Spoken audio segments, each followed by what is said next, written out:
2. bob. Bilik qut berur.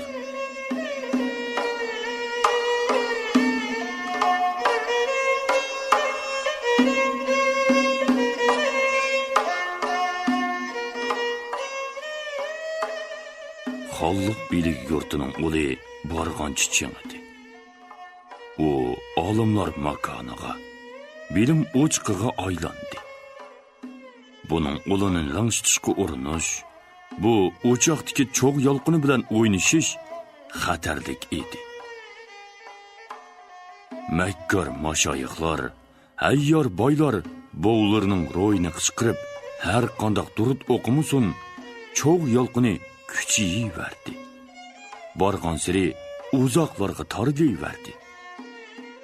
Bu bilik yurti endi yigona tikilgan daraxt bo'lmasdan, uning ko'pligan shoxlari o'sib chiqdi va chechaklab meva berishga boshladi. Ilm ma'rifat qanot yeyib uchishga boshladi. El sirtidan bilim izlaganlar borgan siri ko'plab kelishga boshladi. U o'zining amaliyati bilan nadomat chekkan ta'turlarning ko'zini yoshladi. Bilik yurtning darsxonasi kengaytib yasaldi. Orqadagi bog'ning cho'risiga aylantirib mudarris va taliblar uchun hujralar bino qilindi. Hozir endi bilik yurtida 300-400 o'quvchi o'qiydi. Alning yiroq yaqindan boshlang'ich va o'rta bilim olgan o'quvchilar bu yerga kelib, yuqori bilim ilib qaytadigan bo'ldi. Ularning bir munchilari ilik xalqlar ostonalarida va boshqa shaharlarda o'qituvchilik qiladi. Yolg'iz erlarla emas, ko'plab xotin-qiz o'quvchilarmi o'qib turdi. Ostonada xotinlar bilik yurti deb atalgan maxsus bilik yurti borliqqa keldi. Xalliq bilik yurtining tarmoqi hisoblangan bu bilik yurtini putirib chiqqan xotin-qizlardan atoqliq bilim egalari yetishib chiqmoqda. Ularmi erlar bilan birga elning oymoqlarida bilim ma'rifat tarqatmoqda.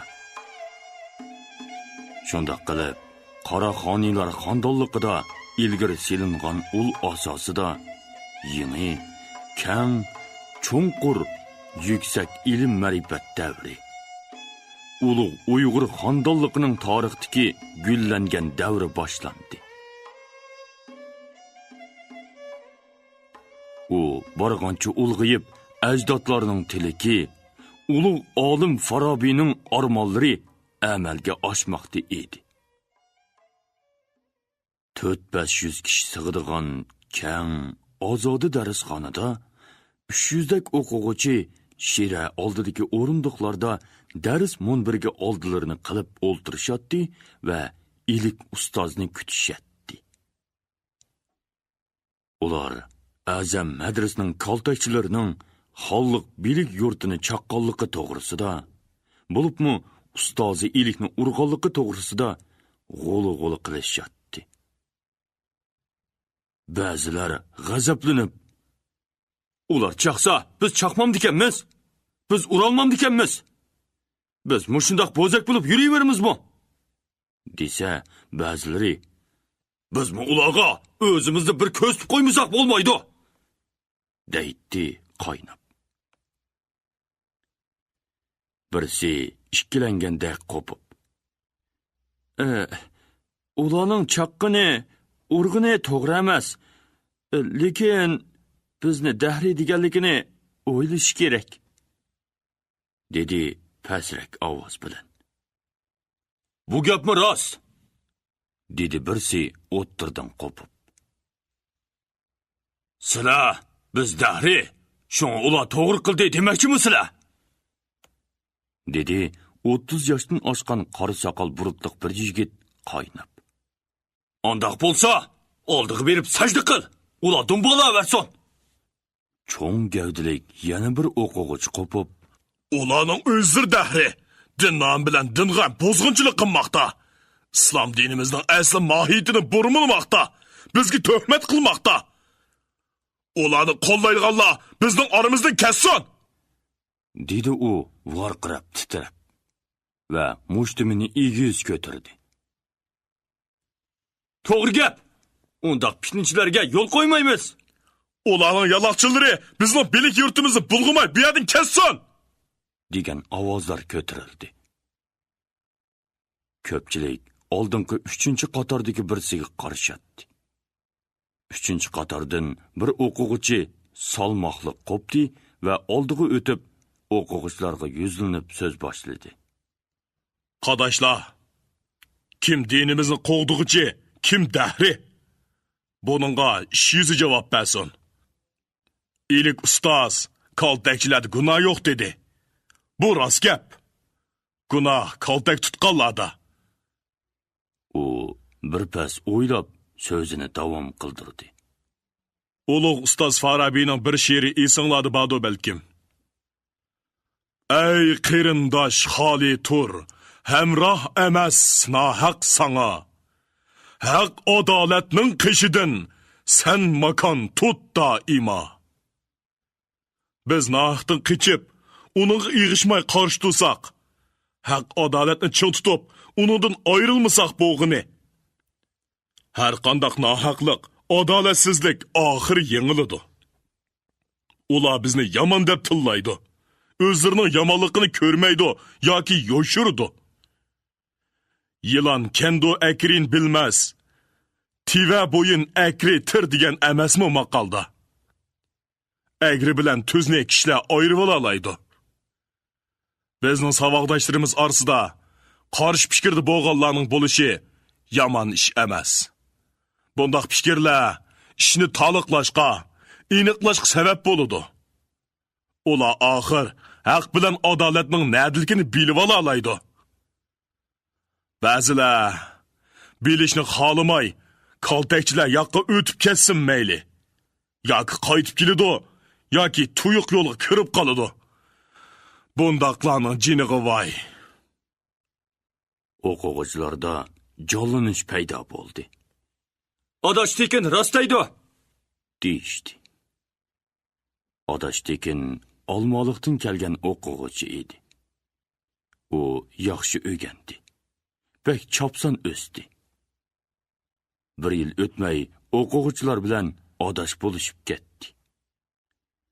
Shunga uni o'qildoshlar yaqin ko'rib, Odosh Tekin deb ataydi. Uni o'qildoshlar boshliqqa qilib ko'tirganda, hammasi, hatto fikri o'xshamaydiganlarmi chavoq chilishgan edi.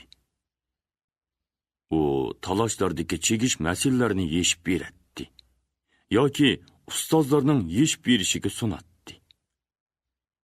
Ustozlar uning yeshkiniga qo'shiladi va uni maqtashadi. Bo'libmi, ustoz ilik Odosh Tekinni alohida yaxshi ko'radi. Uningga cho'ng umid bog'laydi. Umu umidga loyiq o'smoqda edi. Odosh Tekin yana so'z qilmoqchi edi. Eshikdan ilikning kirayotganligini ko'rib, hurmat alomati bilan u yoqqa qarab to'xtab qoldi. O'quvchilar burilib, kulimsirab kelayotgan ustozini ko'rib, gurrida qopishdi. Ular ko'zlarini ustozidan olmay, uning meng'ishiga agishib, boshlarini osta burashdi. Keyin oldiga qarab taxt turishdi. Ustoz dars munbiriga chiqib, "Omon qadoshlar" degandan keyin hammasi bir ovoz bilan "Omon ustoz" deyishdi. Ustoz o'rindiqqa o'ltirgandan keyin o'quvchilar o'ltirishdi. Ustoz dars munbiriga chiqib, "Omon qadoshlar" degandan keyin hammasi bir ovoz bilan "Omon ustoz" deyishdi. Ustoz o'rindiqqa o'ltirgandan keyin o'quvchilar o'ltirishdi. Ular bilik yurtini cheqish vaqasidan keyin bir hafta o'tib, birinchi qitim ko'rishgan qadrdon ustoziga samimiyat bilan talmirishatdi. Adashdi ekan, so'zingizni nimishqa to'xtatdingiz? Dedi ilik o'rniga berib o'ltirgan o'quvchisiga qarab. Yo'q, mundaqla Dedi u tortinchoqlik bilan. o'qildoshlar bilan o'tgan haftadagi ish ustida g'ulg'uli qilayotgan edik. Adashdi ekan, sizlarga qandoq javob berdi? So'radi ilik o'quvchilardan. Adgu so'z qildi, dedi o'tirdan bir o'quvchi qopib. Haq adolatda ching turmoq kerak. To'g'ri gap.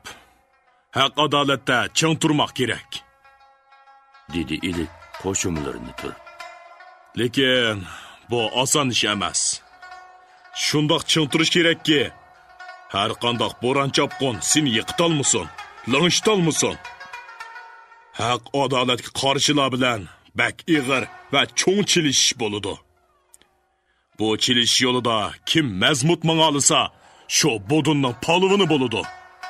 U o'lsimi, oti o'lmaydi. Yamonning ko'zgusidan o'zingning yaxshiroyini ko'rolmaysan.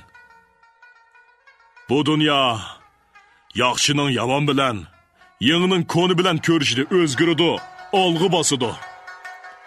Yomonlar yaxshilarni, ko'nilar yangilarni tillaydi, urudi, chaqidi, o'ltiradi. Ammo yaxshilar, yangilar tugab ketmaydi, balki borgancha ko'paydi va o'sidi.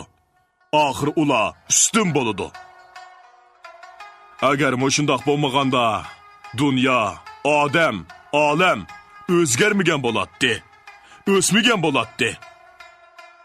Balki bu qadimdan tortib shundoq bo'lgan.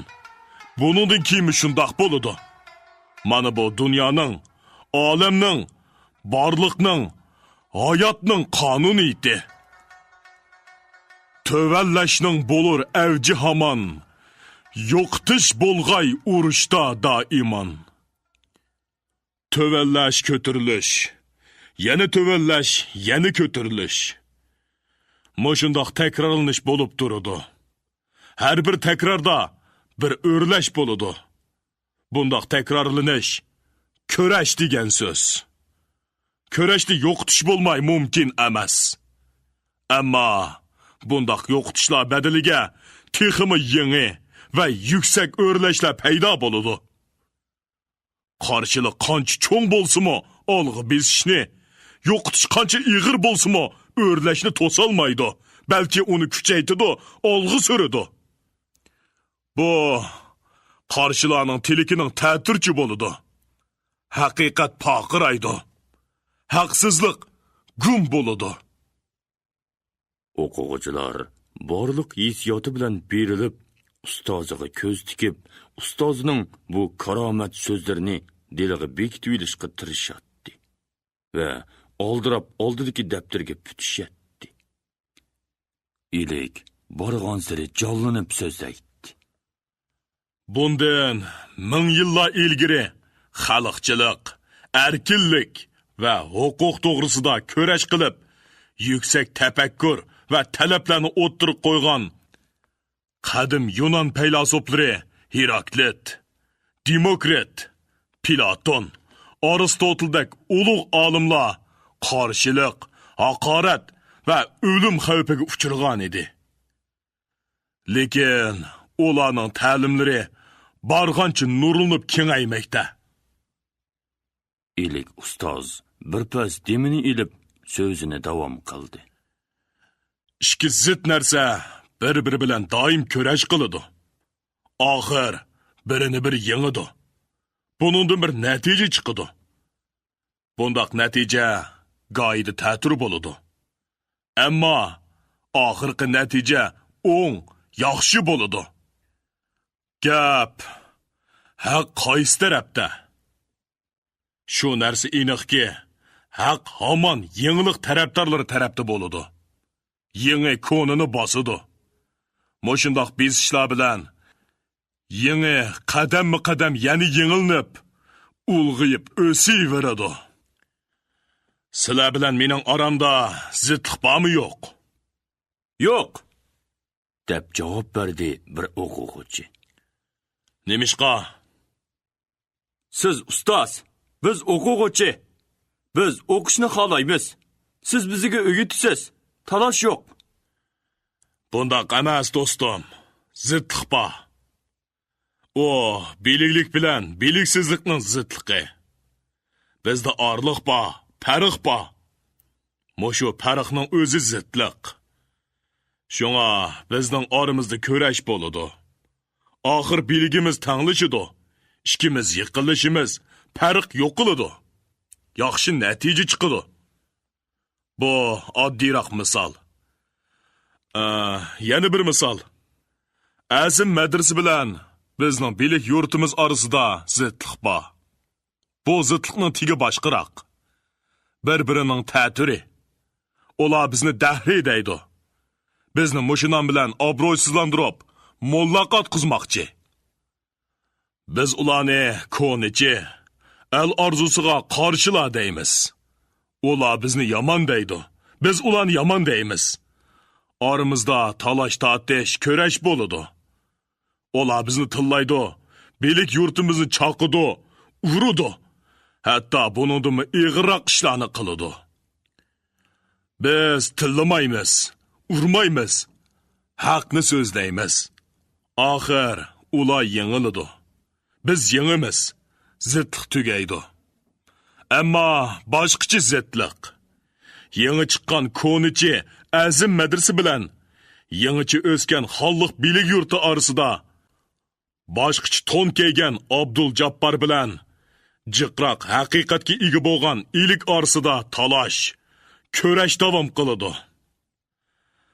Haqsizlar mush otadi, hamon utiladi. Haqliqlar yo'l so'zlaydi, hamon utudi. Buni budun haqiqat igilmaydi, igilsimiz sunmaydi deb xuloslagango. İlik bugun darsni uzunroq so'zladi. Bugungi dars falsafa edi. Amaliyotga birlashtirib, qarama qarshilikning hamma narsada doim bo'lib turadiganligi.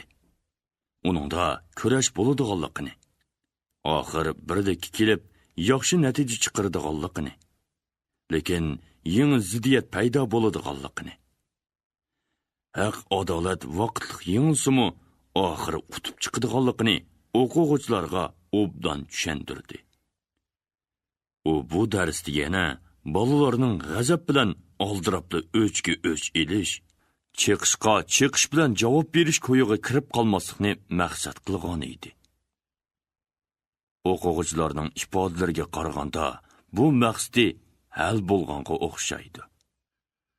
Oranglarda fikr o'xshamaslik bo'lishi yaxshi ish, dedi u. O'xshamaslik bo'lsa talash bo'ladi. Talash bo'lsa haq-nohaq ayriladi. Ko'zimiz yanım ro'shan bo'ladi. Talishinglar, cho'nqur talqilanglar. Biroq talishish bilan yiroqlashib ketmasi kerak. O'qildoshlarda yordamlashish, birlik bo'lish kerak. Bugun mush yerga so'zlashayli. Ustoz o'rnidan qopdi. O'quvchilarmi qopishdi va burilib ustozi to eshikdan chiqquncha hurmat bilan jim turishdi. Xotinlar bilik yurtining bog' o'ylisi. Kech kuzgi quyosh sho'lilari mevilik daraxtlarning shoxlari orasidan o'tib, qizil yaproqlarda parqiramoqda. Daraxt tövlərdə, iriq boylarda top-top bo'lib cho'qchiyib o'ltirib, kitap o'qiyotgan o'quvchi qiz xotinlarning sumbul chochlarini tarab, olmida qizg'ush manzillarini so'ymoqda. Ular ilik ustozning o'tgan hafta xalq bilik yurtida falsafa darsida so'zlagan so'zini o'qimoqda. U so'zni odashdekin xotirda bilib bostirgan edi. Buni Sutuq Bug'roxon ko'ribmi bak ta'sirlangan va ilik rostilla ulug' ustoz degan edi. Xonish oydin yulduzga. Bak adgusiz. Xon xush bo'ldi. Sizning belik yurtingizdagi o'quvchilar obdan o'qisin. deb topilgan. Yultoz tunugungi tarix darsidan keyin o'quvchilarning bu so'zni yaxshi o'qishini topshirgan edi. Yultoz ishporgil bilan boqqa kirib kelganda, o'quvchilar o'rinlaridan turib qarshi oldi. Aman adashlar. Dedi Yultoz kulimsirab. Aman ustoz. Deyishdi o'quvchilar yangroq ovoz bilan. Ha, o'qiyotganlar nima? Dedi Yultoz yong'oq darxi ostidagi o'quvchilarning yeniga berib. U bir o'quvchining qo'lidan besilgan darslikni elib dedi. Ha, ustoz elikning darsi. Qandoqken? Borgancha ko'paygan o'quvchilar varqirishib ketdi. Voy bek yaxshi. Atgu. Bizning ko'zimizni ustoz elik yana bir qitim ochdi. Sizlar bilan mening aramda zidlik bormi ekan? Bor. Dedi bir pakar, chiroyli qiz oldiga o'tib. Men pakar, siz egiz. Hammasi varqirab kulishdi. Bu xushchaqchaq qizni Yultoz yaxshi ko'radi. Egiz pastlikmi bir zidlik? Dedi Yultoz pakar qizning dolisiga qo'lini qo'yib. Lekin bu bir xil odatga o'xshamaslik. Bizning aramizda cho'ngroq zidlik bor. Sizlar beliglik bo'lib o'tib ketib borsizlar. Istikanlar cho'ngaymoqda.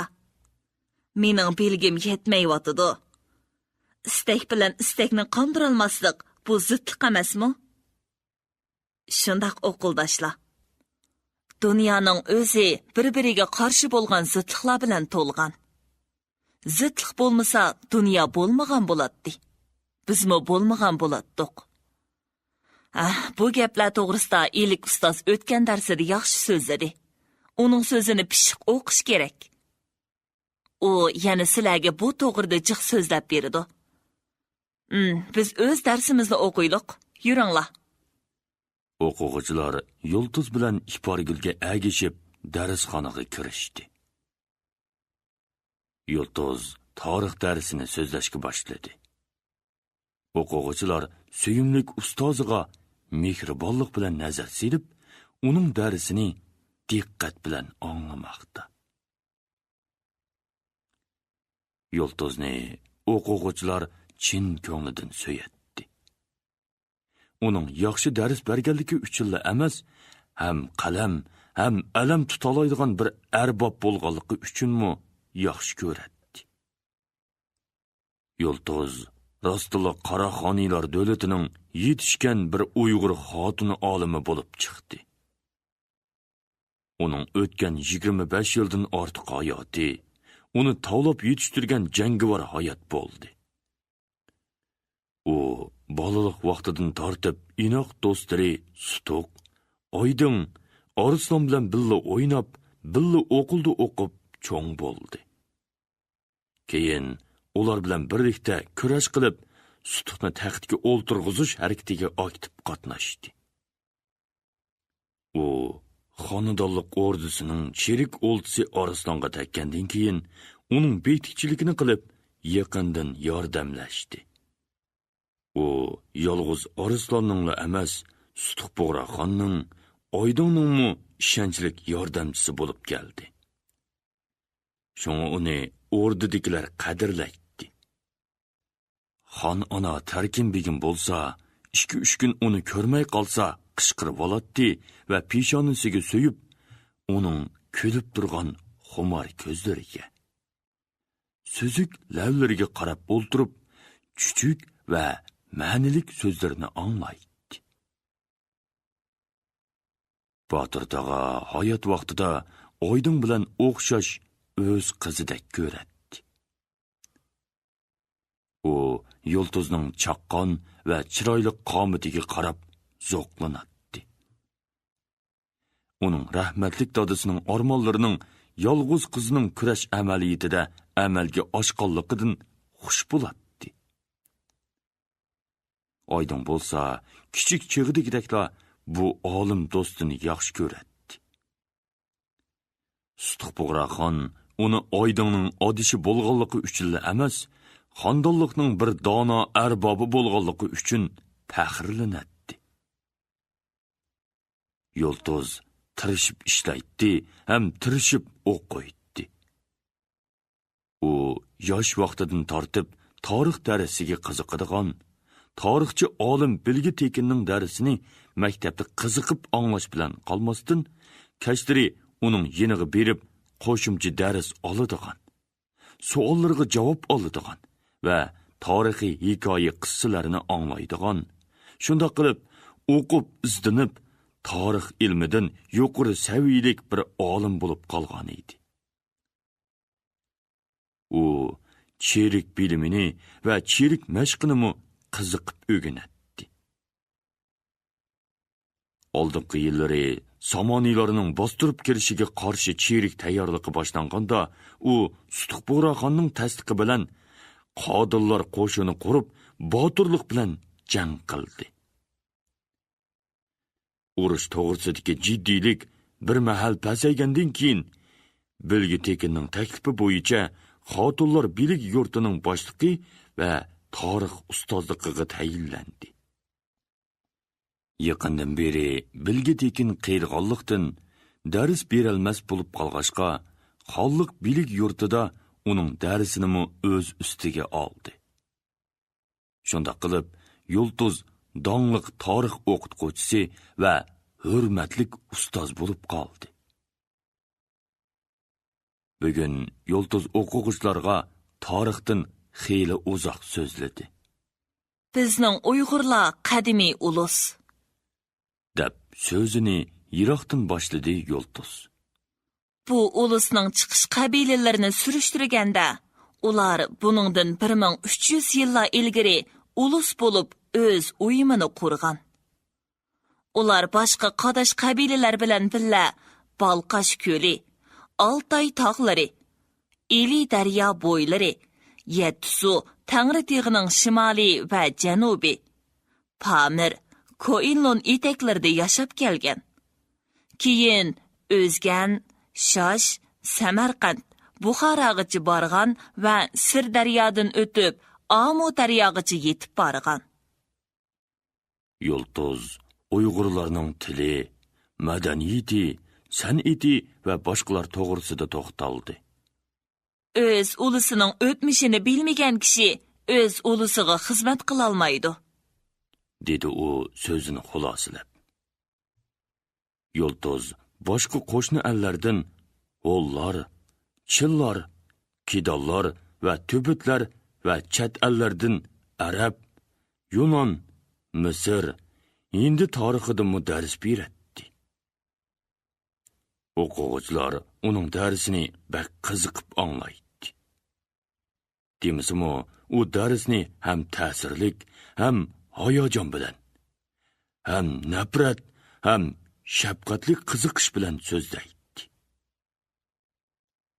Uning darsi o'quvchilarda umid, umtilish, kuch paydo qiladi.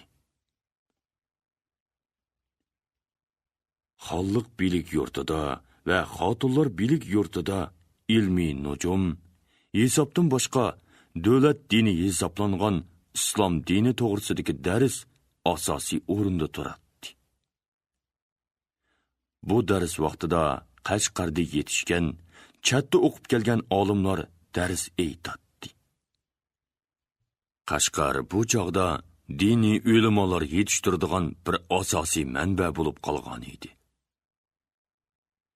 Doimliq diniy darsni Abu Nasr Somoniyning o'g'li Abul Fattoh bilan bir chog'larda Abu Nasr bilan billa Sutuqning iymon aytishiga qatnashgan Nishapurlik ulama Ubul Hasan Muhammad karomat beradi.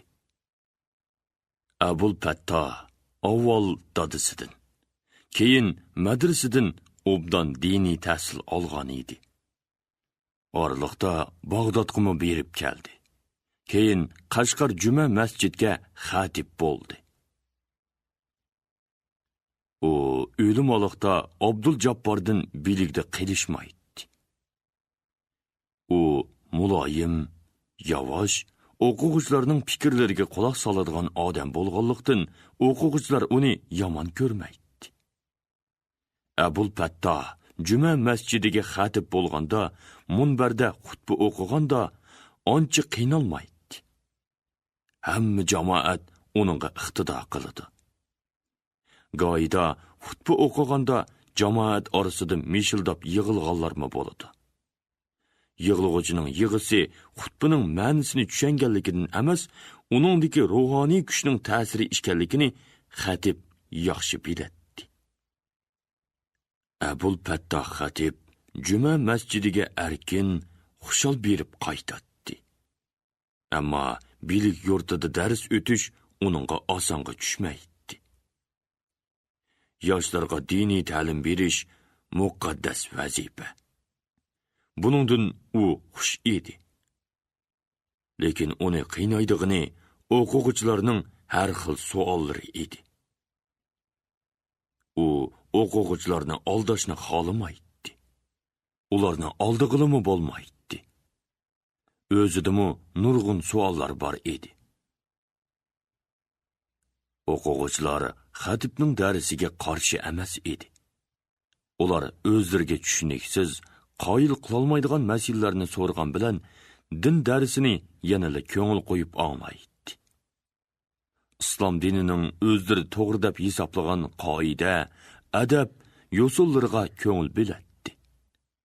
Bo'libmi, Qur'onda so'zlangan falsafa ta'limotlarini diqqat bilan o'qiydi. To'plashib, ilk ustozining falsafa darsiga selishtirib talqilaydi. Adabiyot darsini 20 yilga yaqin ilk berdi. U ham faylasuf, ham siyosatchi edi. Adabiyotchilikda bo'lsa, odatkicha emas, yuqori mahoratga ega edi. U falsafani adabiyotga birlashtirishni, bo'libmi, budun adabiyoti ichidagi falsafani xillab chiqarib, falsafaning ijtimoiy turmushdagi o'rni va rolini yaxshi ko'rsatib beradi. Yozgan adabiy asarlardimi u falsafani mazmun qiladi. U Farobini ustoz qilgan.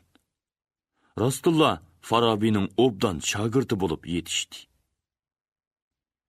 Ilik o'tgan hayotida ham o'gandi, ham o'gatdi. U dars orqali va o'z amaliyati bilan bir qancha faylasuf, tarixchi, adabiyotchilarni yetishtirdi. Bularning ichida ko'zga ko'rinarliklari Yo'ldoz, Adashtekin, Ipargullar edi. Ipargulni bo'lsa, u oila ichidami vaqtni bo'sh o'tkazmay tarbiyaladi. Oxiri uningga adabiyot darsini yukladi. Ipargul uning umidini yerda qo'ymadi.